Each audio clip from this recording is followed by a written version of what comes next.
Please be ready for a dictation of transcription number 493 and 494 from Sir Kailash Chandra magazine. 5 seconds.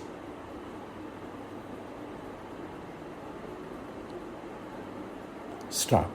Mr. Chairman, the resolution under discussion raises a very important matter which merits careful consideration on the part of honorable members of this House and of the government. Questions will be asked and have been asked as to where is the necessity of nationalizing commercial banks. What is wrong with our banks today? Banks accept deposits from the poor as well as the rich. They support and enrich the economic activities of the nation, and what is wrong with them?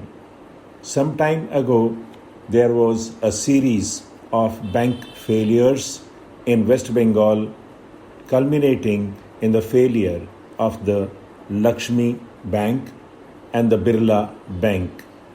Maybe when such things occur, doubts arise in our minds as to whether the ordinary man who deposits in the bank is really safe, whether we have sufficient guarantees for the safe working of the banking system. But then the answer is that we have tightened the provisions of the Banking Companies Act and given more and more control to the Reserve Bank, and therefore the Reserve Bank is in a position today not only to insist upon all sorts of safeguards for the flotation of banks, but also for the conducting of banks. It has the powers of supervision, control, and direction, and therefore, as the honorable members were saying, banking today is far safer than it ever was.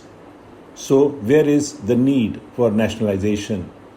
Sir, in order to answer this question, one has to probe a little deeper and examine the function of banking. It is not a question of public sector or private sector.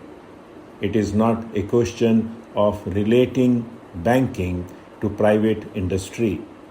We have to look at this question from the point of view of the goal we have adopted. Our goal is the creation of a socialist society.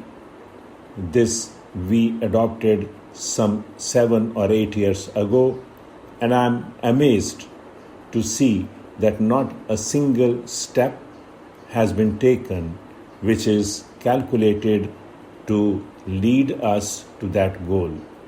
One important factor which helps to take us towards that goal is the removal of inequalities of wealth.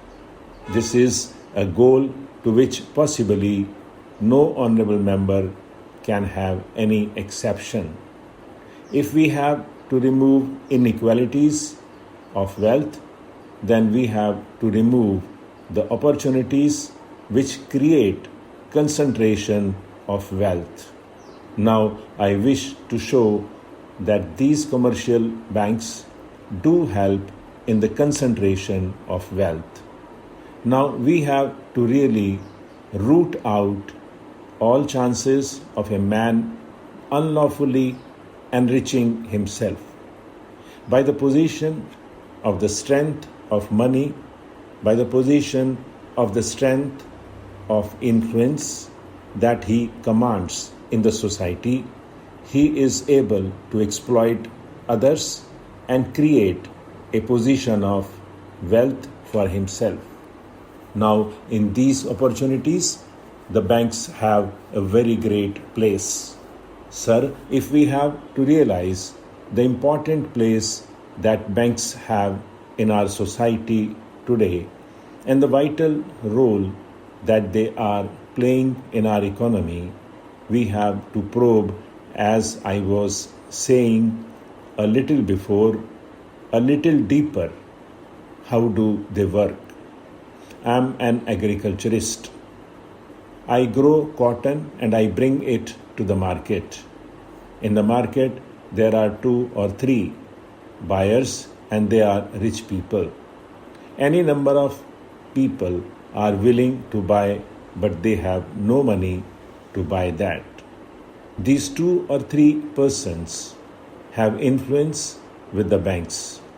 They get any amount of loan from the banks or overdraft. Others cannot have that opportunity. These 2 or 3 persons will corner the produce in the market.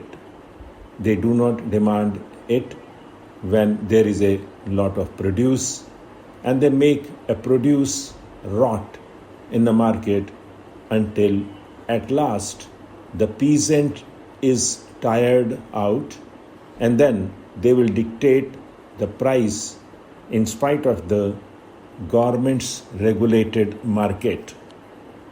They will have to sell at the price dictated by these 2 or 3 purchasers. I have this experience myself. We started a cooperative society, the Consumers and Producers Cooperative Society, of which I was the president.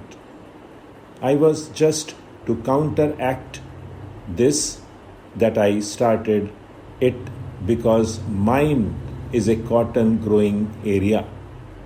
We have only 2 cotton purchasers in the entire cotton area. They are playing havoc with the cotton producers. But what are our resources? How can a cooperative society raise enough funds to buy one day's produce, one day's supply in the market? No banks lend me because I have no security to offer and I have no influence with them. These 2 people can do anything with the market, and this is going on today in spite of our regulations. What I say with regard to cotton applies with regard to oil seeds. It applies with regard to every commodity that comes to the market. Now, this has an indirect effect.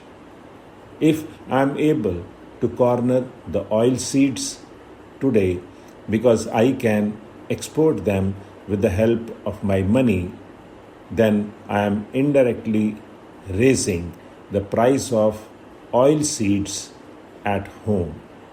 So every man will have to pay a higher price. The Rural Credit Survey Committee, which looks into the entire question in 1951, had made certain recommendations. In the drafting of our plans, the recommendations of the Rural Credit Survey Committee were given due weight. You know that in the first 5-year plan, it was stated that at least 50% of the villages should be brought under cooperatives. According to the third plan, all the villages and all the peasant families are to be brought under cooperatives. This is the perspective with which the Planning Commission has looked at the problem. What prompted them to do that was that in the Rural Credit Survey Committee's report, they have said that both through the government and cooperative sources, credits were available to peasants only to the tune of 6%. Through cooperatives alone, it is, I think, 3% or so. The other sources of credit to the peasants are the original money lenders. stop.